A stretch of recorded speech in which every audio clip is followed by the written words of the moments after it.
believe in you. I believe in you. I fucking believe in you. I fucking believe in you. You hear me?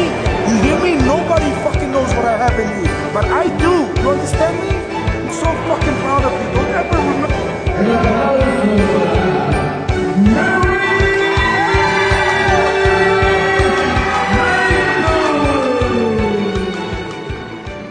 Adam Chris from MyMMAnews.com being joined by Mary Brulatour coming out of Mexico with a very flashy piece of new hardware.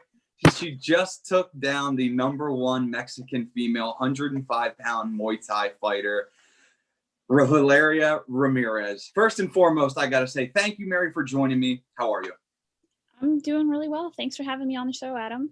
It's a pleasure. And so I want to get straight into the juiciness. You are a Muay Thai fighter, and you're also in a band. So I just want to get straight into that. Your band is Self-Defense Family, if I'm not mistaken. Can you tell me a little bit about what it's like being in a band, a touring band, and being a fighter? Like, that just seems like two different realms that don't go together normally, right? They really don't coexist well. So in the past couple of years, I haven't been as active in the band, though I've been able to sit in for sessions. The last LP we made, which is called Have You Considered Punk Music?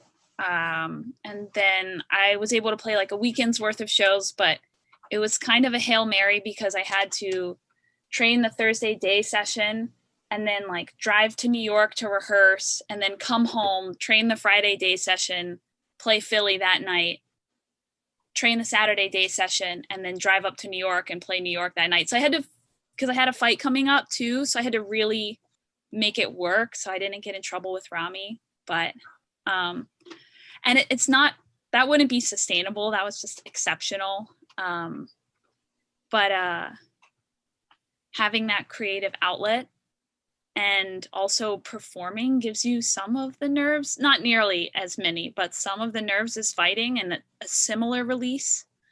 So that was great. But for the most part, I haven't chosen to do long tours because sitting inert in a van eating gas station food isn't really conducive to being a competitive athlete. I mean, some gas stations might have a banana you can snack on, but I mean, I've eaten a lot of Cliff Bars in my day. Oh yeah. So what made you interested? Because did it seem like, from this aspect, it seemed like music came first in your life. Am I wrong with saying that? You're not wrong at all. I come from a really musical family. My dad taught me how to play guitar, and my mom was a radio disc jockey back in the day. That's awesome. Yeah.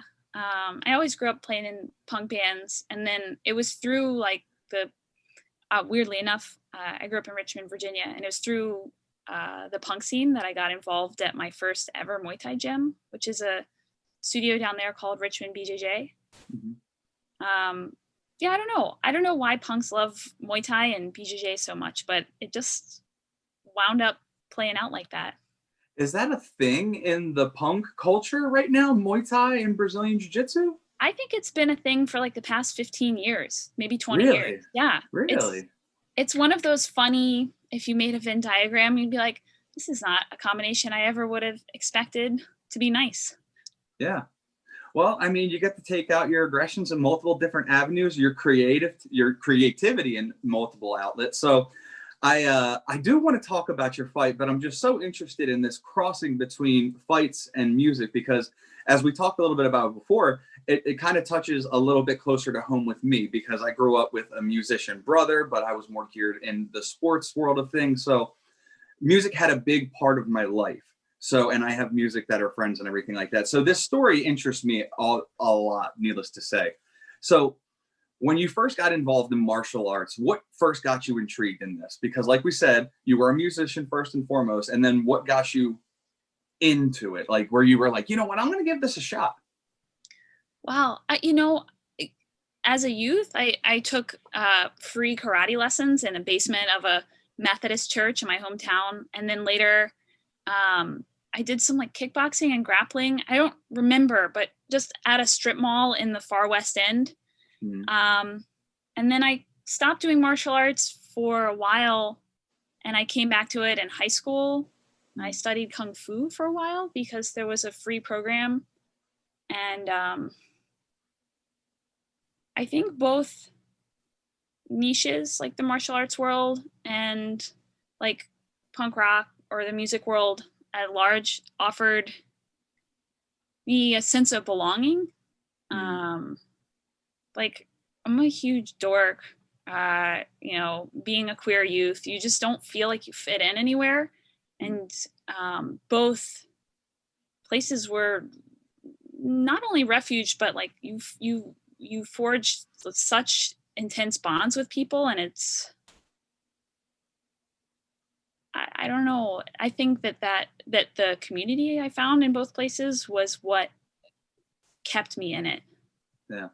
So I want to run through a little short list here just of favorites on both sides, because I can see from both sides and avenues. What are some of your favorite punk bands? Because it seems like punk is a big part of your life, right? Yeah, well, okay, so I grew up in Richmond, Virginia, and I guess I always have to cite our hometown heroes. There's a band called Avail. It was the first punk show I ever saw, and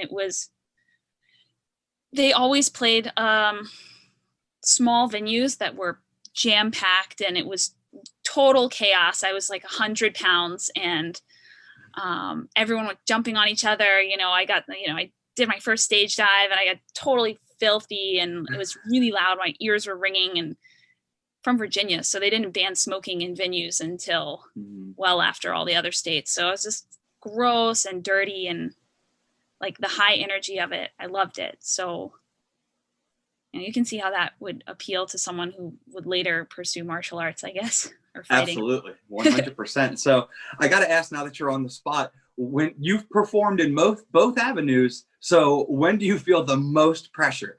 In a fight or when you're on stage? Contest. It's fighting. Every time before I fight, I'm like, this is it. This is the last time I'm going to do this. It's so hard. I hate this moment so much. Warming up on December 5th in Mexico, I was like, Rami, he was stretching my legs. So it's like, Rami, how do I love something so much that I hate? And he's like, fighting is a drug. Yeah. Fighting is a drug. And then I experienced, like, I was so nervous for this fight, and then afterwards the rush of emotion, as soon as it was, even during it, but as soon as it was over, Ma rushed into the ring and picked me up and hugged me, and I started crying. I'm not a big crier, but I think everyone needs to have a cry here and then. I agree. I cried all over Rami, and then he was like, I don't know, just he lifted me up so much, and he continued to lift me up, like afterwards, and then said really beautiful things on social media. And fighting is like nothing else in the world, and performing music is great, but I'm with, maybe 3, 4, 6 other people on stage, and it's collaborative, and there's no oppositional element to it. The people that are watching you are free to enjoy or leave. But there's no one trying to embarrass you. And then if people didn't like your set, they're not going to say anything to you. But if the audience, if your coach, if the judges didn't like your performance in your fight, you're going to know. Yeah. You're going to they can be ruthless. They can be ruthless. It's no secret. So it does make me curious, though, where you say that, like, you're a nerd, quote unquote, as you just said it yourself. I'm just quoting you, but it makes me wonder, though, with somebody that performs under such high pressure in a fight on stage, do you almost get a high off of that when you're that natural high? What drives you to want to be in front of a crowd and not only entertain but perform? It is such a high, and I think if I didn't have such extreme nerves and nervousness and fear of failure, and I touched on this when we were doing the group interview, like feeling like I'm an imposter or a poser or not good enough. Like if I didn't have all of that, I don't think I would have the drive to do it again and again, because it's uncomfortable by its nature. And that's what gives you this, like, the high that you talk about, or the thrill, I guess. I mean, Right. there's more to it, I think, you know, than just that moment, because you carry it with you, and you carry that. I guess I've always just wanted to feel capable. And I think that that's the biggest takeaway from my most recent fight. Rami said, like, I believe in you. I know what you have. And you just, that is going to be with me for the rest of my life, and the way I walk through the world and the choices that I make. And it's so much more than that momentary high, which is crazy. It's complete, you feel out of body, but there's something else there. And I think playing music has also given me that to a certain extent. But the two Saturdays ago, that was a big one. Yeah. So let's paint the picture, before we get into the fight in itself. Okay. So you fought for LBTM Muay Thai in Mexico. You faced the #1 female 105 Muay Thai fighter in the country of Mexico, correct? And you went into her home country expected to lose because you were fighting in her backyard, and you did what Rami expected you to do: win in dominating fashion, and win impressive, right? So tell us about this trip to Mexico, from the start to the finish, from getting on the plane. What was it like, this whole trip? Wow. Well, I got to fly with Ahmad, and that was great. Just like having a buddy with me who was also dehydrated and hungry, and tired, because our flight was like, we had to leave Philly at 2 a.m. to get to Newark at 4, and we had to connect in O'Hare. That stuff is so dull. When we got to it took a while to get to the hotel. I didn't have a lot of details about the fight beforehand. And we actually fought about 2 hours north of Mexico City in a state called Hidalgo. And we were in a town called Real del Monte, which I think is a tourism destination for like domestic tourists in Mexico. It's like mountainous. There's a lot of hiking and mountain biking, but not a lot of foreign tourists there. They didn't have any big box stores, no like 7-Elevens, no gas stations, really hilly cobblestones, lots of stray dogs. It felt like a whole different world. And it was just, it felt like I was gone from my life and just in this different place. And the promoter, his nephew was there, and it was a family affair. Like, lots of people from his family were coordinating our meals, taking us to and from the hotel, showing us around town. And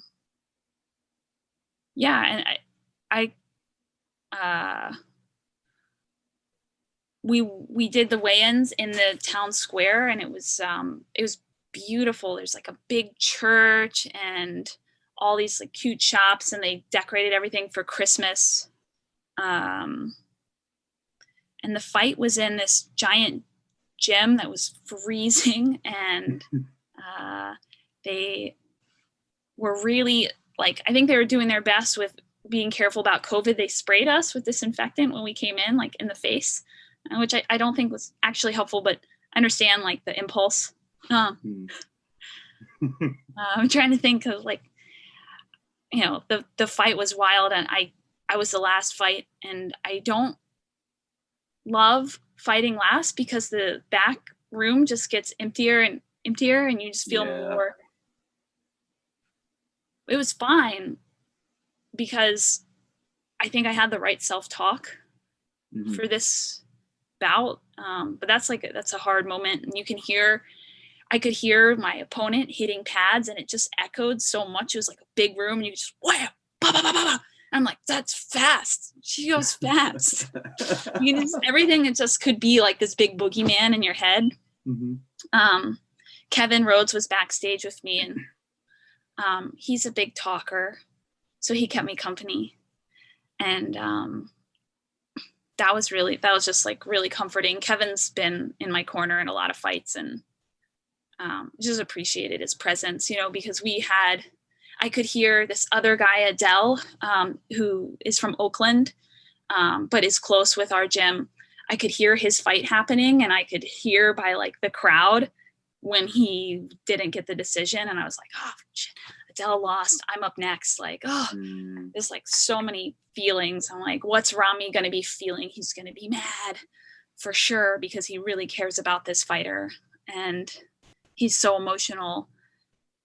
And then it was just time to go. And once it's time to go, it's like, you know, so many people have said it, it's a stepped on analogy, but it's like when the thing comes down on the roller coaster and you're just like, well, it's on. There's no, you can't turn it back now. And got in the ring. I forgot to take my shoes off. I got in the ring with my shoes on. And then I just like kicked them off in the corner. And then usually it's my least favorite time of the fight, like sealing the ring, you know, getting the water, you have cotton mouth and your mouthpiece in, and then you go to the ref. I really don't enjoy that part. But this time wasn't as bad. I think I had like a clarity. And then I think Ahmad touched on this in our group interview, but the elevation, I knew I had to do less than what I normally do. And I think my impulse in a lot of my previous fights is to just like charge, which is not smart. Like it doesn't demonstrate experience. You have to turn it on sometimes, right? But right. So I tried to stay relaxed, and I could hear Rami telling me to you know, relax. There's a moment where I was bouncing. He said, stop bouncing. And I was like, oh, okay. And I did. Everything we worked on was for me to be the taller fighter. So jabs, teeps, keep interrupting her rhythm. If I want to hit, I have to like go in and commit. But then if I want to rest, he told me to stay really far out of range.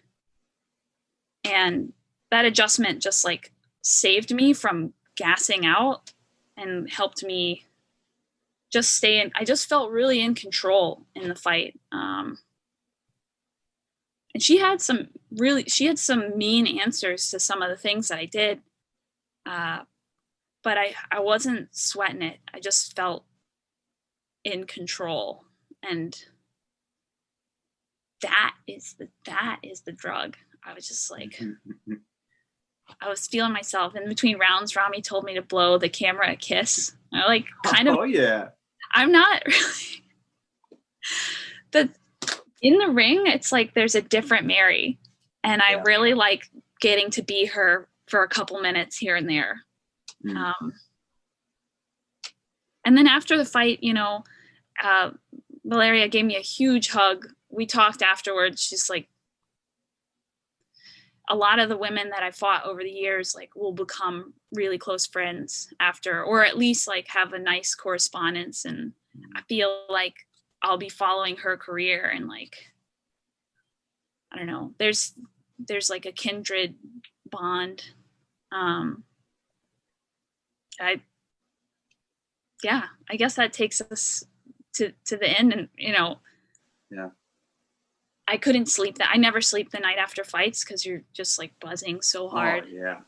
And then when you do fall asleep, you sleep for like 90 minutes, and then you wake up because she was really good at checking my leg kicks, and my shins were screaming.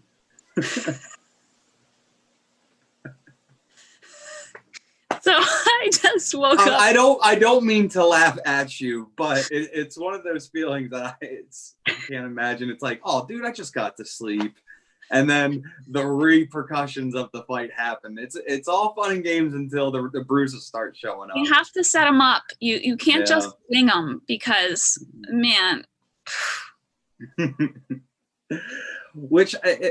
So I'll take a back step here. So I want to ask what this fight, obviously, when we were in the group interview, Rami had touched on, he knew what he had in you. He said the one thing that you were missing and not being able to connect previously before you were his student was connecting your heart with your mental game. And he said he was emphasizing structure in your mental game.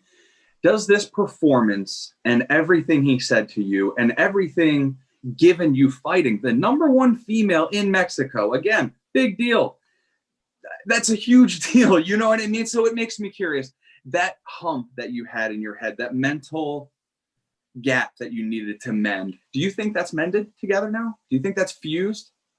I think that if not this, then nothing. But it's not a linear thing where it's just like done. Your mind is just so slick, right? There's so many back doors, but it's like a muscle. And this was a really regimented, strategic, like Rami formulaic way to strengthen my mind. And it definitely paid off this time. And I think going forward, I'll have that strength and that foundation to build off. So anything that I do further will have this as a really solid base. Is that your biggest takeaway since joining Rami Elite, is your mental game? I think so. Yeah. Rami puts pressure on you like I've never experienced. And I've been training Muay Thai since 2007. That was my 29th fight. I fought in Thailand. I've been in some high pressure situations, but he touched on this in the group interview. He likes to play some mind games, and psychologically, sometimes I would leave the gym and I would be like, I don't think I like Muay Thai anymore.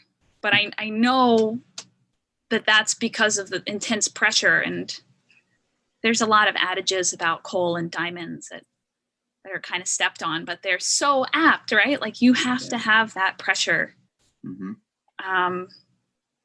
And not for nothing, like watching Max and Ahmad, who I like deeply admire.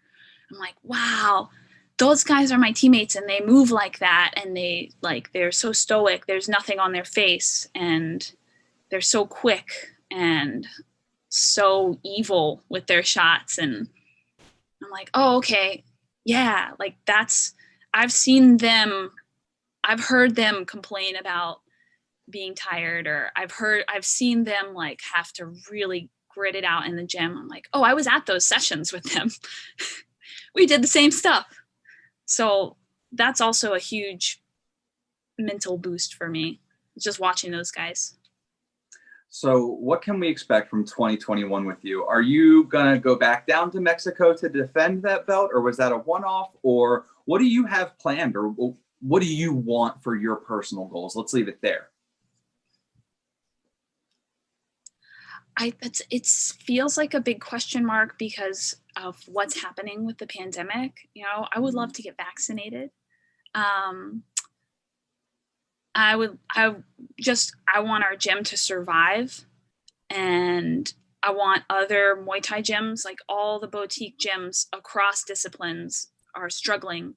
All the promotions are struggling. So 2021, I'm just like, let's hold strong. I hope the community's able to keep the thing afloat. And then for me, I'll put it in Rami's hands, because he's got things cooking at all times. And I think that's one of the best things, is he's able to get people opportunities no matter what, because he never stops. And for me, I'm just going to, keep showing up, keep working on the things that he's having me work on, and take what comes. I love it. Mary, I could keep talking to you for hours. One, you're a great person. I love your interest, your passion behind it, but I do know you have places to go. So I'll leave it for the people to catch up next time when you have a fight. Okay? Time, right, Until next time. That's what we'll do. So I do appreciate you joining me, Mary. Your performance in the ring, it was astonishing. I loved seeing the talk that Rami gave you and how much the perception that people have got from it, and just how much he shows his passion 100% in that video that he provided, showing in the grit of the things. I'm almost getting goosebumps talking about it. It's just fantastic. So one, I want the fans to know how they can catch up with you on social media so they can keep up with your fights, as well as where they catch up with Self-Defense family. Oh, well, Self-Defense, my bandmate Pat, who's the singer and curator of the band, if you would, he's on Instagram at Self-Defense.